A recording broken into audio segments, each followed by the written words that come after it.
3 months passed. Olivia learned to live on Nixara's ship, the Whisper of Vengeance. The ship seemed to get used to her, too. At first, doors wouldn't open for her and lights stayed off when she entered rooms. Now the ship responded to her almost as well as it did to Nixara. Nixara taught Olivia about the stars in this part of space. She taught her which planets were safe and which were controlled by devourers. Olivia learned that devourers weren't just one thing. They were a hive mind, many bodies, one thinking brain that controlled them all. The small ones we fought at the mining station were just worker drones, Nixara explained as they sat in the control room. They have bigger soldiers. And queens. And at the center of it all, the prime. Like a beehive? Olivia asked. Similar, but much worse. They don't just take what they need. They take everything. And they're smart. They learn from each species they destroy. Olivia tried to imagine such an enemy. It seemed hopeless to fight them. What's your plan? She asked. You're just one person, with one ship. Nixara's skin turned a deep red. Olivia had learned this meant determination. Or anger. Sometimes both. I'm going to find their central ship, the one where the Prime lives. And I'm going to kill it. It sounded impossible. But Olivia had no better ideas. And no way to get home. One day they picked up a signal. It was faint, but it used old Earth codes. Olivia felt her heart race. Could some of her crew have survived? They tracked the signal to a small asteroid belt. Hidden among the rocks was a mining station. It was old, but someone had fixed it up. Someone was living there. It could be a trap, Nixara warned. Her skin was now a cautious yellow. I have to know, Olivia said. If any of my people survived, they approached carefully. Nixara stayed on the ship while Olivia took a small shuttle to the station. As she docked, she saw people in the window. Human people, and one of them was Captain Walsh. Tears ran down Olivia's face as she ran to hug her old captain. Other crew members crowded around. They had thought she was dead. They had been hiding here, afraid to send strong signals that might attract devourers. How many survived? Olivia asked. 32 of us, Captain Walsh said. Her face was scarred now and she walked with a limp. We lost 19 in the attack. Olivia told them about Nixara. About the devourers. About the danger coming to Earth. We need to warn home, Captain Walsh said. This station has an old relay transmitter. We can send a message. Dr. Foster, the ship's scientist, asked about Nixara. An alien who kills with a bite? I'd like to study her. With her permission, of course, Olivia brought Nixara to the station. The humans were afraid at first. They stayed back. Only Dr. Foster came close, her eyes bright with curiosity. May I scan you? She asked Nixara. I want to understand your biology, Nixara agreed. While Dr. Foster worked, Captain Walsh and the others prepared a message to send to Earth. They had to warn them about the devourers. The message was sent. Then they waited. Hours passed. No response came. It will take time, Captain Walsh said. The signal has to travel far, but Nixara was worried. Her skin had turned a mottled gray. We should leave, she said. The transmission might have been detected. She was right. That night, alarms went off all over the station. A Devourer scout ship had found them. It released drones onto the station. Everyone grabbed weapons. They had expected this might happen one day. They were ready to fight. The battle was chaos. Humans firing old mining lasers, drones clicking and shooting back. Nixara moved through them like a deadly shadow, biting drones that fell instantly dead. Olivia fought beside Captain Walsh. They were pushed back room by room. The drones kept coming. Then a drone slipped past their line. It headed straight for Dr. Foster, who was still trying to save her research data. She didn't see it coming. Olivia ran. She wasn't going to make it in time. The drone raised its claw. Nixara appeared from nowhere. She jumped between the drone and Dr. Foster. The drone's claw struck deep into Nixara's side. Green blood sprayed across the lab. Nixara fell. The drone moved to finish her. Olivia shot it with her laser. Once, twice. It kept coming. Her laser died out of power. She did the only thing she could think of. She ran at the drone and pushed it away from Nixara. They fell to the floor together, Olivia and the drone. Its metal arms were strong. Its claws cut into her shoulder. Pain exploded through her body. Nixara crawled toward them. She was badly hurt, but her eyes burned with fury. She reached the drone. She bit it on what seemed to be its head. It stopped moving instantly. Olivia tried to stand, but she couldn't. She felt dizzy. Blood ran down her arm from the drone's cuts. "Thank you," she said to Nixara. "You saved Dr. Foster." Nixara didn't answer. She looked sad. Her skin was pale blue. "I'm sorry," she whispered. "For what?" Olivia asked. Then she saw it. Teeth marks on her wrist. When had that happened? In the confusion of the fight, she hadn't felt it. "You bit me," Olivia said, not understanding. "Why?" "I didn't mean to," Nixara said. "I was aiming for the drone." "You moved?" She touched Olivia's face gently. "I'm sorry." Captain Walsh and Dr. Foster ran over. Dr. Foster saw the bite mark and gasped. "You said your bite kills," Olivia said. Fear made her voice shake. "Am I going to die?" "Yes," Nixara said simply. "The poison works slowly. First, it changes things in your brain. Then your nerves stop working. It takes about 7 days." Olivia felt strangely calm. "At least we stopped the drones." "For now," Captain Walsh said. "But more will come. We need to evacuate the station." They moved to Nixara's ship. It was bigger than the small human shuttles. It could hold everyone. As they flew away from the station, they saw more Devourer ships arriving. Dr. Foster took care of Olivia. She put her in a quiet room on the ship. She ran tests. She tried to find a way to stop the poison.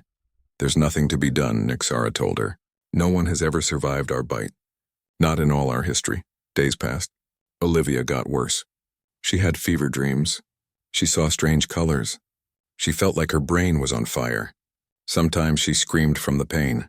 Sometimes she lay still, unable to move at all. Nixara never left her side.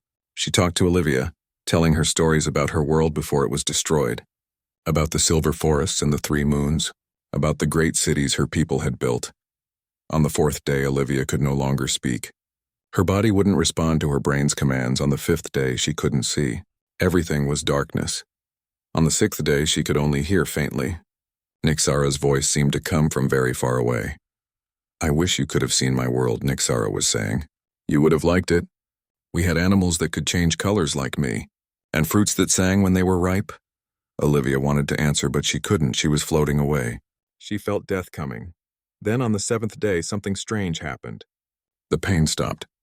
The darkness lifted a little. She could feel her fingers again. "Nixara," she whispered, her voice rough from disuse. She heard a gasp. Then Nixara's face appeared above her. Nixara's black eyes were wide with shock. "You're awake," Nixara said. "How is this possible?" "You should be dead." "I don't feel dead," Olivia said. She tried to sit up. She managed, though she felt weak. Dr. Foster rushed in. She scanned Olivia. She checked her eyes, her reflexes. "This is impossible," she said. "The poison is still in your system. But it's not killing you anymore. It's changing you." "Changing me how?" Olivia asked. Dr. Foster looked at her strangely. "Look at your hands," she said. Olivia looked down. Her skin seemed normal at first. Then she noticed it. A faint glow under the surface. A slight change of color as she moved. "What's happening to me?" she asked, fear in her voice. "I don't know," Dr. Foster said. "But you're the first person ever to survive Nixara's poison. That makes you something new." Nixara touched Olivia's glowing skin gently. "Something new," she repeated softly. "Something the Devourers have never seen before." The spaceship Celestial Pioneer floated quietly in the dark space. Lieutenant Olivia Harlow looked out the window at the stars. She was tired. For 3 years her crew had been looking for signs of alien life, but they had found nothing. Suddenly the ship's alarms went off. Something was coming toward them fast. Captain Meredith Walsh told everyone to get ready. Their ship was not made for fighting. It was made for science. The strange object slowed down. It was a ship. It was black and sleek. It seemed to swallow light instead of reflecting it. Amelia Sutton, who worked with communications, picked up a signal. It wasn't radio waves or anything they knew. It made their neural interfaces vibrate like music. The alien ship put out what looked like a way to connect with them. Captain Walsh knew it was against the rules, but she was curious. She let a team go aboard. Olivia led the team across to the alien ship. Inside, gravity felt lighter. The air smelled sweet in a way they had never smelled before. The hallways changed shape. The walls lit up when touched. The ship seemed alive. In the middle of the ship, they found her. She looked a bit like a human, but was clearly alien. She was tall and thin. Her skin changed colors when she moved. Her eyes were big and completely black. They reflected light like tiny universes. She stood near what looked like navigation equipment. She watched the humans with great interest. When she spoke, their translators had trouble but managed to work a little. She said her name was Nixara. She was the last one left of the Mirkai. Her home world was destroyed in a war with beings she called the Devourers. She had been searching the galaxies for allies. She needed help to fight back. Before Olivia could answer, alarms sounded on both ships. The Devourers had found Nixara's ship. 3 huge warships appeared out of what looked like folded space. Captain Walsh ordered everyone to come back to the Celestial Pioneer. But in the rush, Olivia got separated from her team. Trapped on the alien ship with Nixara, they both fled. Olivia watched in horror as the Celestial Pioneer was hit by Devourer weapons. The last thing she saw before Nixara's ship jumped to faster-than-light travel was her cruise ship breaking apart. Escape pods shot out in all directions. For days, Olivia stayed in a small room on Nixara's ship. She cried for her lost friends. She didn't know if any of them had survived. Nixara left her alone with her grief. When Olivia finally came out, Nixara showed her around the ship. It was called the Whisper of Vengeance. Nixara explained that it wasn't just a machine. It was alive. It could think. It knew what Nixara needed before she asked. "My people grew our ships," Nixara said. "They are born, not built." Olivia found it hard to understand. "How does it work?" she asked. Nixara touched a wall. It lit up with colors. "The ship shares my thoughts. I share its thoughts. We are connected." Olivia learned that Nixara wasn't just the last of her kind. She was made to be a weapon. The Mirkai scientist had changed her genes to fight the Devourer threat. "What are the Devourers?" Olivia asked one day while they ate strange food in what seemed to be the ship's kitchen. "They are death," Nixara said simply. "They eat planets. They take all resources. They leave nothing alive." Olivia felt cold fear. "And they destroyed your world?" "Not just my world. 17 civilizations. Maybe more by now." Nixara's skin turned a deep blue. Olivia had learned this meant sadness. "They will find your Earth too, eventually." That night, Olivia couldn't sleep. She thought about Earth, about her parents in their small house by the lake, about her little brother who wanted to be a space explorer like her. Would they all be eaten by these Devourers? In the morning, Nixara told her they needed supplies. They landed on a small moon with an abandoned mining station. Olivia was happy to walk on solid ground again, even if it was just dusty rock. While they were collecting old parts and fuel, something moved in the shadows. Nixara went still. "Run," she whispered to Olivia. "Back to the ship now." Olivia didn't argue. She ran. Behind her, she heard strange clicking sounds, then fighting. She looked back once. Nixara was fighting with creatures that looked like giant insects with metal parts. Devourers. Olivia reached the ship, but she couldn't leave Nixara behind. She found an old mining laser in the supplies they'd collected. It was heavy, but she managed to lift it. She ran back to help. By the time she got there, Nixara was surrounded. 5 Devourer drones clicked and hissed as they closed in. Nixara was bleeding green blood from several cuts. Olivia fired the mining laser. It cut through one drone. The others turned toward her. Nixara used the distraction to attack. She moved faster than Olivia thought possible. She didn't use weapons. She used her teeth. Nixara bit one drone on what seemed to be its neck. It fell immediately. She bit another. It fell too. The last 2 rushed Olivia. The mining laser was hot in her hands. It wouldn't fire again so soon. Nixara jumped in front of her. She took a deep cut across her chest from a drone's claw. She bit one drone, then the other. They fell. "We need to go," Nixara said, her voice weak. Green blood soaked the front of her suit. "More will come." They made it back to the ship. Once they were safely in space, Olivia helped Nixara to what looked like a medical bay. The ship seemed to know what to do. Tubes came down from the ceiling. Lights scanned Nixara's wounds. "Will you be okay?" Olivia asked. "Yes," Nixara said. "Our bodies heal quickly." She looked at Olivia with those deep black eyes. "You came back for me." "Why?" Olivia shrugged. "I couldn't leave you to die. My people would have. We are not kind. We are survivors." "Well, I'm a survivor too," Olivia said. "And survivors should stick together." For the first time, Nixara's mouth formed what might have been a smile. Her skin turned a warm golden color. Olivia hadn't seen this color before. You should know, Nixara said, those drones I killed with my bite. My species has a poison. Our bite kills all other species. That's useful, Olivia said, trying not to show her fear. It is why the Devourers fear us. It is why they tried to wipe us out first. Nixara closed her eyes. Rest now. Tomorrow I will teach you more about the ship. If we are to be allies, you must learn how to help fly it. As Nixara slept, Olivia watched the stars streak by outside the window. She was the only human in this part of space, alone with an alien who could kill with a bite. Hunted by planet-eating monsters. Yet somehow, for the first time since the attack, she felt a small spark of hope. Day by day, Olivia changed more. Her skin could now glow in the dark. Sometimes it changed colors with her feelings, just like Nixara's did. Her eyes became darker until they looked like Nixara's eyes, black pools that reflected light like tiny stars. But the biggest changes were ones no one could see. Olivia could hear better. She could see things that humans normally couldn't see. And strangest of all, she could feel what Nixara was thinking. It's like hearing whispers in my mind, she told Dr. Foster during one of their daily checkups. Not full thoughts, just feelings, images. Dr. Foster took notes. She had turned one room of Nixara's ship into a lab. Captain Walsh had given her permission to study Olivia's changes. They needed to understand what was happening. The poison should have killed you, Dr. Foster said. Instead, it changed your DNA. You have parts of Nixara's genetic code mixed with yours now. Is that why I can feel her thoughts? Olivia asked. Maybe.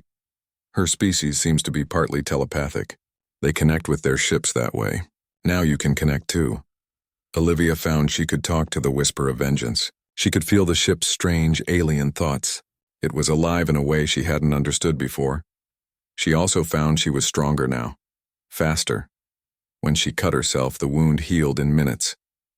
Her blood looked normal, but under Dr. Foster's microscope it was very different from human blood. Captain Walsh watched these changes with worry. Some of the other humans were afraid of Olivia now. They whispered when she walked by. They moved away when she came close. Only Dr. Foster wasn't afraid. She was too curious, too excited by the science of it all. And Nixara looked at Olivia with wonder. In all our history, she said, no one has ever survived our poison. You are unique. One day, while Olivia was helping Nixara fix part of the ship, she got a flash of memory that wasn't hers. She saw a beautiful world with silver trees and 3 moons. She saw tall, graceful beings with skin that shimmered like rainbows. She saw a city built into the side of a mountain. I saw your world, she told Nixara. Just for a second. It was beautiful. Nixara's skin turned deep blue with sadness. It was beautiful. Before the Devourers came, I saw something else too, Olivia said slowly. I saw your creation? A lab, scientists, they were doing something to you. Nixara turned away. Yes, I was made, not born. When the Mirkai realized the Devourers couldn't be stopped by normal means, they created me, a living weapon. My bite was designed to kill the Devourers faster than it kills other species. You were supposed to be part of an army, Olivia said, seeing more flashes of memory. But you're the only one. The lab was destroyed before the others could be finished. I was the prototype, the only one who survived. Olivia felt Nixara's deep loneliness, the weight of being the last of her kind, the guilt of surviving when everyone else died. She took Nixara's hand. You're not alone anymore, she said. Weeks passed. The ship traveled far from the destroyed mining station. They were headed to a place Nixara knew, where they might find allies against the Devourers. One day they picked up another signal. Another Earth signal. It could be more survivors, Captain Walsh said. Hope made her voice shake. They followed the signal to another asteroid belt. This one had been turned into a small mining colony. Humans lived there, not from the Celestial Pioneer, but from other Earth ships that had been attacked. The colony was hidden inside a hollowed-out asteroid. It had been here for years. The people were surprised to see new humans. They were even more surprised to see Nixara and Olivia. What happened to her? A woman asked Dr. Foster, looking at Olivia's strange eyes. Is she sick? No, Dr. Foster said. She survived something no one else ever has. She's changed, but she's not sick. The colony leader was a man named Paul. He welcomed them but was cautious.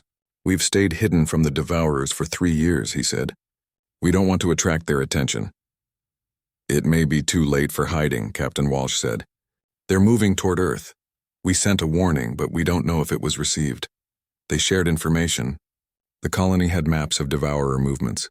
They had been tracking them, trying to find safe routes home. There's a big devourer base here, Paul showed them on a star map. They process the planets they eat there, turn them into resources. Nixara studied the map. If we could destroy that base, it would hurt them. Slow them down, destroy it. How? Paul laughed. There are thousands of devourers there, and their ships have weapons we can't match. We have something they've never seen before, Nixara said. She looked at Olivia. Later, Olivia confronted Nixara in private. What did you mean? How am I supposed to help destroy a devourer base? Your blood, Nixara said. It contains my poison, but changed. Dr. Foster has been studying it. It kills devourer cells instantly. So what? You want to use my blood as a weapon? Olivia felt sick at the thought. Not exactly. Nixara's skin turned the golden color that Olivia now knew meant affection. But Dr. Foster thinks she can copy the compounds in your blood. Make a toxin that targets only devourers. It took weeks of work. Dr. Foster took samples from Olivia. She worked with the limited lab equipment they had. The colony provided materials. Meanwhile, Olivia trained with Nixara. She learned to control her new strength, to use her new senses, to focus the telepathic ability that let her communicate with Nixara and the ship. Captain Walsh and Paul planned the attack. They had 2 old mining ships. They had Nixara's ship. It wasn't much against a devourer base, but it was all they had. We'll need to get inside, Nixara said. Release the toxin at the center of the base. That's where it will do the most damage. That's suicide, Captain Walsh said. Not if we're fast. Not if we surprise them. Nixara looked at Olivia. The 2 of us could do it. We're stronger, faster, and if we're caught? Olivia asked. Then we bite as many as we can before we die, Nixara said simply. The day of the attack came. Everyone was tense. The plan was simple. The mining ships would create a distraction. Nixara's ship would slip in close. Olivia and Nixara would enter the base, plant the toxin, and escape. Dr. Foster gave them the toxin. It was a small metal cylinder with a timer. Once you activate it, you'll have 10 minutes to get out, she warned. The attack began. The mining ships fired on the outer defenses of the Devourer base. Alarm sounded. Devourer ships rose to fight. The whisper of vengeance slipped in quietly, using its living systems to hide from sensors. It attached to the base like a parasite on a larger animal. Olivia and Nixara put on spacesuits. They carried the toxin and weapons. They entered the base through a maintenance hatch. Inside, the base was a nightmare. It was partly metal, partly organic. The walls pulsed like they were breathing. The air smelled of chemicals and rot. They moved quickly, following the map Paul had made from old scans. They saw few devourers. Most had gone to fight the mining ships. In the center of the base was a large chamber. Here, planets were broken down. Huge machines crushed rock. Vats of chemicals dissolved metals. And there were cells. Hundreds of cells with beings inside. Prisoners, Nixara whispered. They keep some alive to study. To extract knowledge. Olivia looked in one cell. A being with 6 arms floated in clear liquid. It was clearly dead, its body partly dissected. In another cell, something that looked like a giant moth pressed against the glass. Its eyes were sad and knowing. It was alive. We can't leave them, Olivia said. We have to, Nixara replied. We don't have time to save them and set the toxin. But Olivia couldn't walk away. Not when she saw the next cell. Inside was a human woman. She was thin, with long dark hair. She wore the torn remains of what had once been an Earth space uniform. That's Kira, Olivia gasped. She's from Europa base. I knew her in training. Kira looked up at the sound of Olivia's voice. Her eyes widened. She pressed her hands against the glass. I have to save her, Olivia said. There's no time, Nixara insisted. We need to plant the toxin and go. Then you do that. I'll get Kira. They split up. Nixara took the toxin to the main control room. Olivia figured out how to open Kira's cell. The door hissed open. The strange liquid that had held Kira suspended poured out. Kira fell into Olivia's arms. She was weak but alive. Olivia, she whispered. Is it really you? I thought I was the last human alive. You're not, Olivia said. There are others. We're getting you out of here. Suddenly, alarms blared. Red lights flashed. A voice spoke in a strange language. "They know we're here," Olivia said. She helped Kira stand. "Can you walk?" Kira nodded. They hurried toward the exit, following the path Olivia had memorized. They were almost there when they ran into a group of devourers, not small drones like before. These were bigger soldiers. Olivia pushed Kira behind her. She raised her weapon. She fired. One devourer fell. The others kept coming. She felt a surge of fear, then anger. Her skin began to glow brightly. She felt a strange tingling in her mouth. When the next devourer reached her, she did what felt natural. She bit it. The devourer fell instantly, faster even than when Nixara bit one. The others hesitated. Olivia felt powerful. Dangerous. "Run," she told Kira. "The exit is just ahead." She fought the remaining devourers. Bit two more. Shot another. The last one fled. Olivia caught up with Kira at the exit. Nixara was already there. "The toxin is set," Nixara said. "We have 8 minutes." She looked at Kira. "Who is this?" Word spread fast. The story of the human who survived the deadly alien bite traveled from the asteroid colony to other hidden human outposts. It reached other species who were fighting the devourers or hiding from them. People began to call Olivia the survivor. Some even called her the legend. She didn't like these names, but she couldn't stop them. Dr. Foster worked day and night to make more of the toxin from Olivia's blood. It wasn't easy. The toxin was complex, created by the unique mix of human and Mirkai DNA in Olivia's body. "If we had better equipment, I could make more," Dr. Foster said, rubbing her tired eyes. "But we're doing this with mining tools and spare parts." 3 months after destroying the Devourer base, they got a message. It came from a system 10 light-years away. It wasn't in any human language. But Nixara understood it. "It's from the Arthenians," she said, "a species that lives in the Cygnus arm of the galaxy. They want to meet us. Why?" Captain Walsh asked. She was suspicious of any alien contact now. "They've heard about what we did. About Olivia. They want to form an alliance against the Devourers." Captain Walsh thought about it. "It could be a trap. It could be hope," Nixara countered. "My people tried to fight the Devourers alone. We failed. Maybe together we have a chance." They decided to go. The Whisper of Vengeance would take Olivia, Nixara, Captain Walsh, and Dr. Foster. The rest would stay at the colony, which was now better hidden and defended. The meeting place was an old space station. It had been built by a species that was now extinct, one of the first victims of the Devourers. The station orbited a dead star. When they arrived, other ships were already there. Strange ships of designs they had never seen. On the station, they met the Arthenians. They looked like walking crystals. Their bodies were made of a silicon-based material that glowed from within. They spoke by vibrating, creating sounds that the translator struggled to turn into words. "We have heard of the human who survived the Mirkai bite," their leader said to Olivia. "We have heard that your blood kills devourers." "It's true," Olivia said, "but making enough toxin to matter is hard." "We can help with that," the Arthenian said. "Our technology is based on crystal growth and replication. We can copy complex compounds."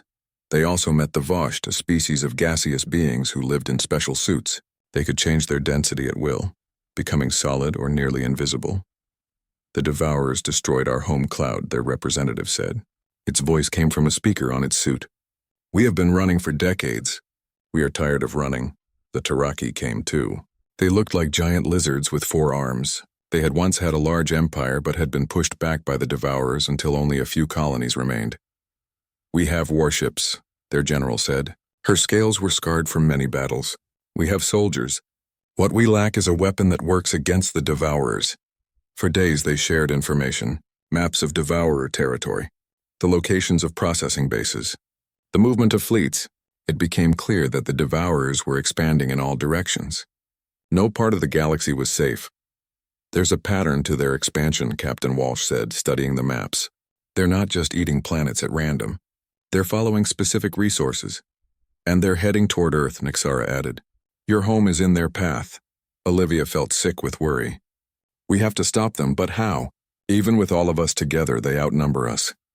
The answer came from an unexpected source. Kira, who had recovered enough to join them on the station, had information from her time as a prisoner. "They're not just a hive," she said. "They're a network. All devourers are connected to the Prime, their central brain. It lives on the mothership, the biggest ship in their fleet. If we could kill the Prime, Nixara began. The rest would die, Kira finished. Or at least be confused, disorganized. The drones can't think for themselves. Do you know where this mothership is? The Taraki general asked. Kira nodded. I saw it in their thoughts. They didn't know I could sense them a little. It's in the Horsehead Nebula. This changed everything. Now they had a target. A way to stop the Devourers for good. Not just slow them down, but the mothership would be heavily defended. They would need a real fleet. More of the toxin. A plan. The Alliance got to work. The Arthenians used their crystal technology to copy the compounds in Olivia's blood. They made enough toxin to arm thousands of soldiers. The Taraki brought their remaining warships. The Vosht offered to be scouts, using their ability to become nearly invisible to spy on Devourer movements. Humans from various colonies volunteered to fight. They were few, but they were brave.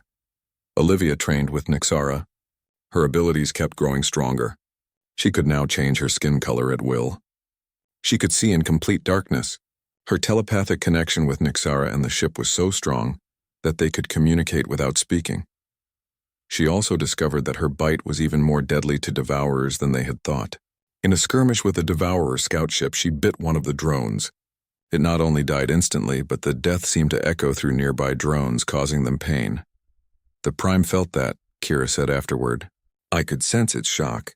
It knows about you now. It fears you. This was good news and bad news. Good because it meant their plan to attack the Prime might work. Bad because the Devourers would now be hunting specifically for Olivia.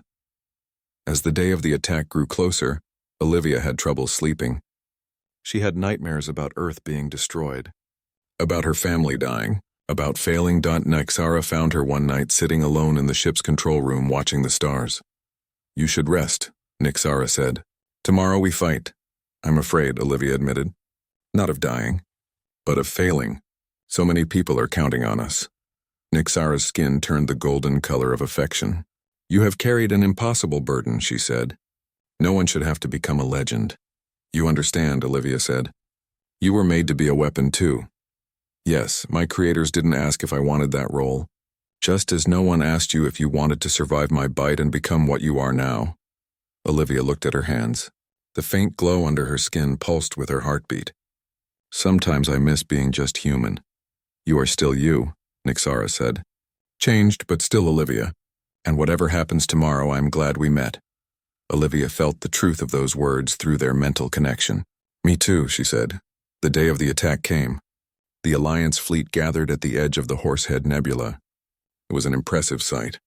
Dozens of ships of different designs all united against a common enemy. The plan was complex. The Vosht would go first, using their near invisibility to scout.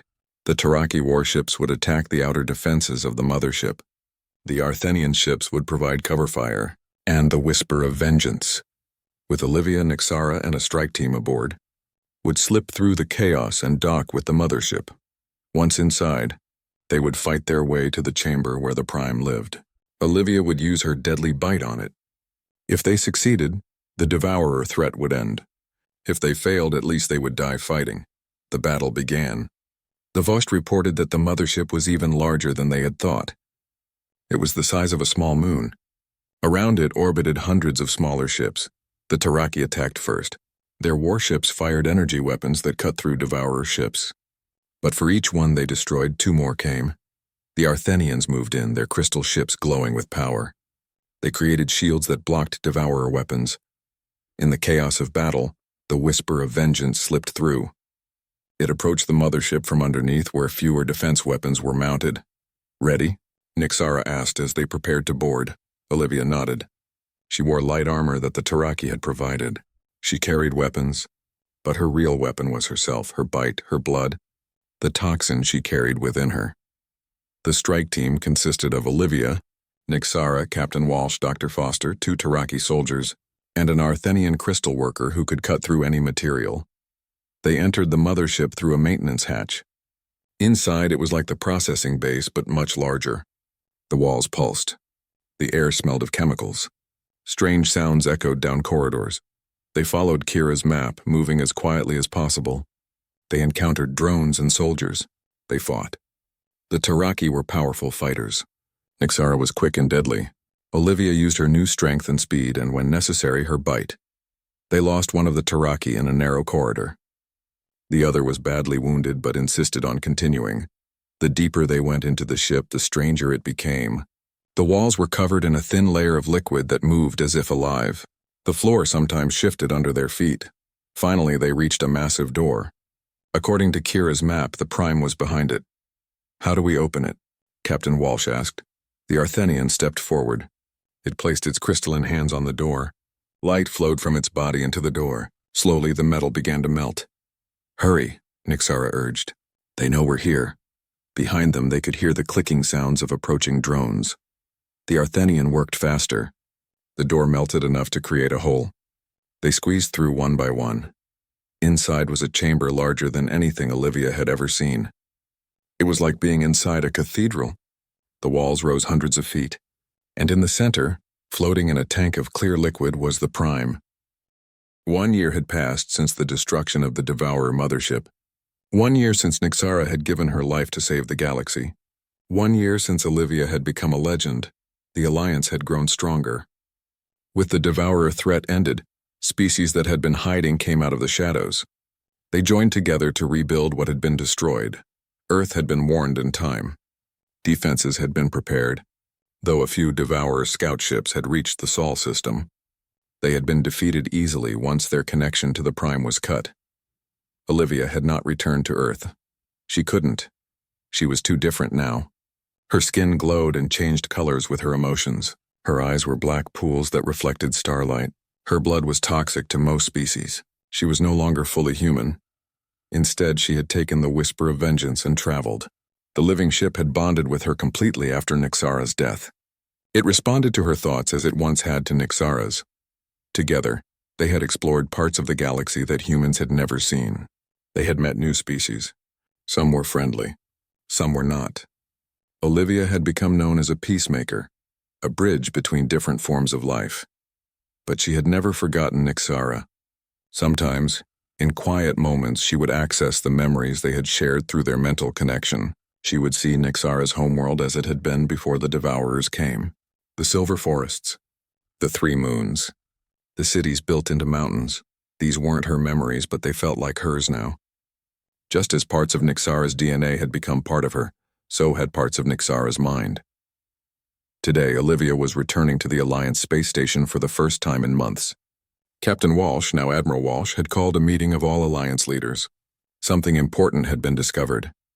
As the whisper of vengeance approached the station, Olivia felt a flutter of excitement.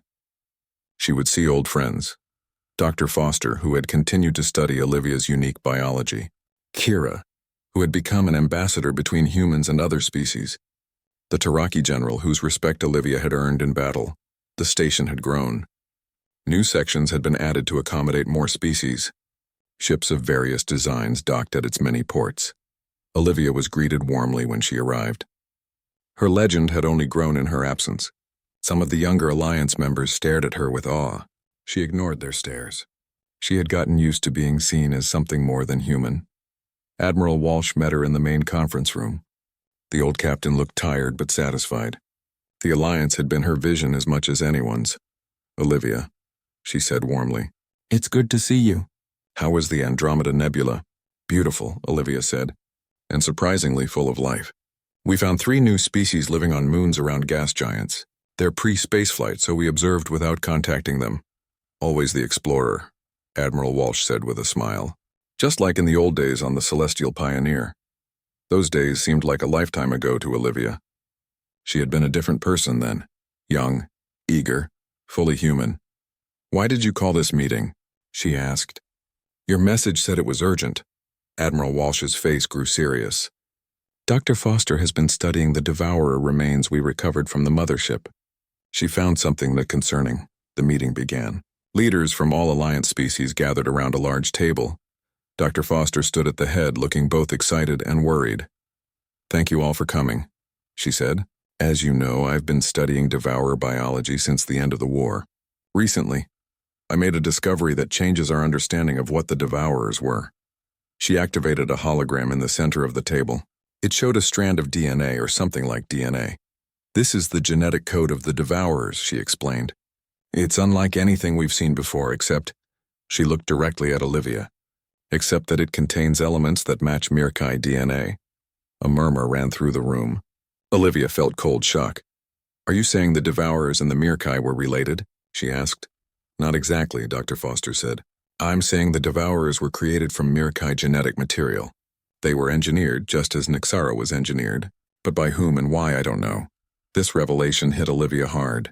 Nixara had never known this. In all her memories, there was no hint that her people and the Devourers shared any connection.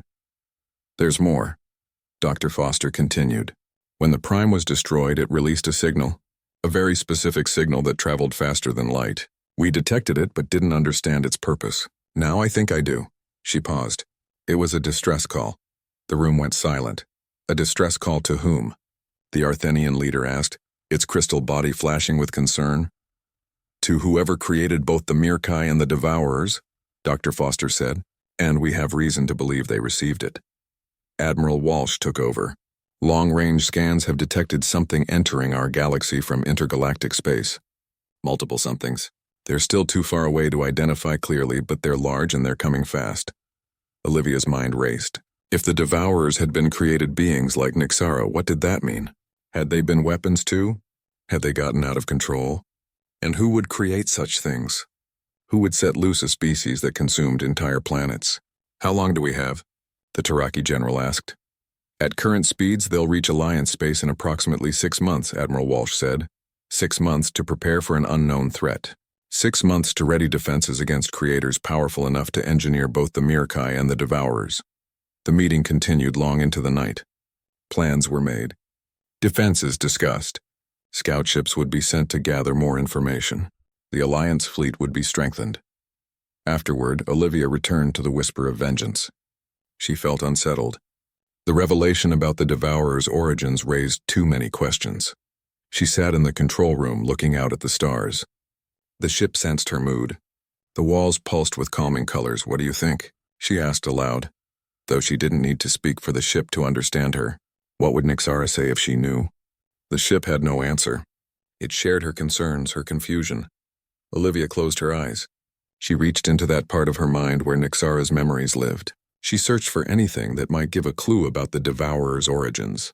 About their creators, there was nothing clear. But there were fragments. Stories told to Nixara when she was newly made. Myths about the beginnings of the Mirkai. Tales of beings from beyond the stars who had given them the gift of color-changing skin and telepathic abilities. Gods, the ancient Mirkai had called them. But Olivia knew better, not gods. Just an older, more advanced species. One that had perhaps seen the Mirkai as tools, just as the Mirkai had seen Nixara as a tool.